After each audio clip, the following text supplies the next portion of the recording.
এই সেই কুকুর, বিখ্যাত কুকুর, টোকিওর বিখ্যাত হাচিতো ডগ। একটা কুকুর যে কত ফেমাস হতে পারে এই লাইন দেখলে বোঝা যায়।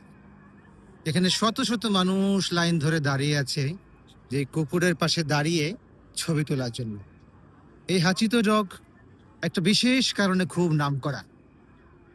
জাপানের এক বিখ্যাত প্রফেসর ছিলেন যিনি হচ্ছে টোকিও ইম্পেরিয়াল ইউনিভার্সিটিতে চাকরি করতেন, এবং যিনি বিশ্ববিদ্যালয়ে চাকরি করতে যাওয়ার সময় এই টোকিওর শিবুয়া স্টেশনের সামনে, যে আমার ঠিক সামনেই শিবুয়া স্টেশন, এইখানে এই স্টেশনের সামনে এই ডগটাকে রেখে যেতেন, এবং বিকেলে 3টার দিকে যখন তিনি ফিরতেন তখন ডগকে নিয়ে বাসায় ফিরতেন।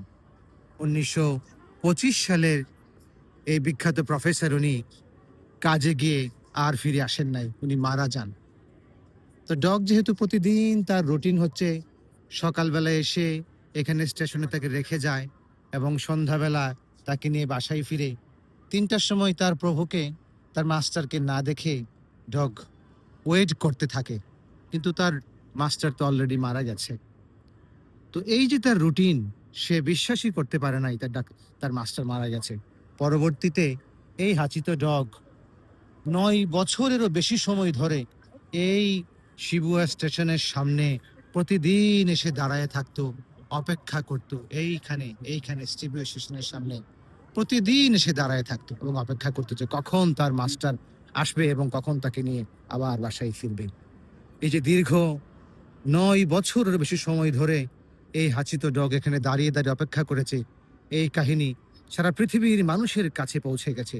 বিভিন্ন পপুলার সিনেমাতে এই হাচিতো ডগের এই যে লয়ালিটি, এটা এক্সাম্পল হিসেবে উঠে এসেছে, যে কারণে জাপান সরকার এখানে তার মূর্তিটি দিয়ে রেখেছে।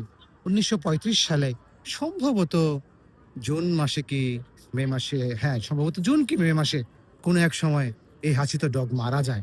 মারা যাওয়ার পরে তার এই কাহিনী, যেটি বলেছিলাম যে সারা বিশ্বের মধ্যে ছড়িয়ে পড়ে, এবং তার এখানে মূর্তিটি, এই স্ট্যাচুটি দিয়ে দেওয়া হয়।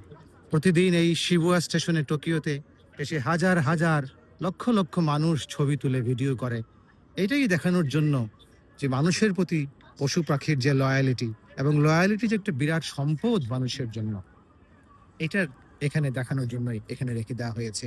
তো আমিও প্রায় 20-22 মিনিট দাঁড়িয়েছিলাম ছবি তোলার জন্য, তারপরে ছবিটা তুলতে পেরেছি।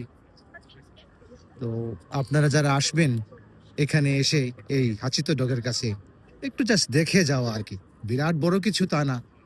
এবং জাপানিদের সাথে মিশলে বোঝা যায় তারা কত লয়াল একটা জাতি। প্রত্যেকটা কাজের জন্য তারা হচ্ছে মাথা নিচু করে সবাইকে সম্মান জানায়। আমি এই শিনজুকু স্টেশনে প্রায় ট্রেন খুঁজে পাচ্ছিলাম না, একটা মানুষ এসে আমাকে প্রায়, তার নিজের ট্রেন মিস গেছে আমি জানি, আমি যে বলছিলাম হালকা হালকা ইংরেজি সে পারে, আমাকে আমার নিজের ইমামাতু নামে কি একটা লাইনে ওখানে পৌঁছাই দিয়ে আমি ট্রেন পেয়েছি কিনা তারপরে সে গিয়েছে।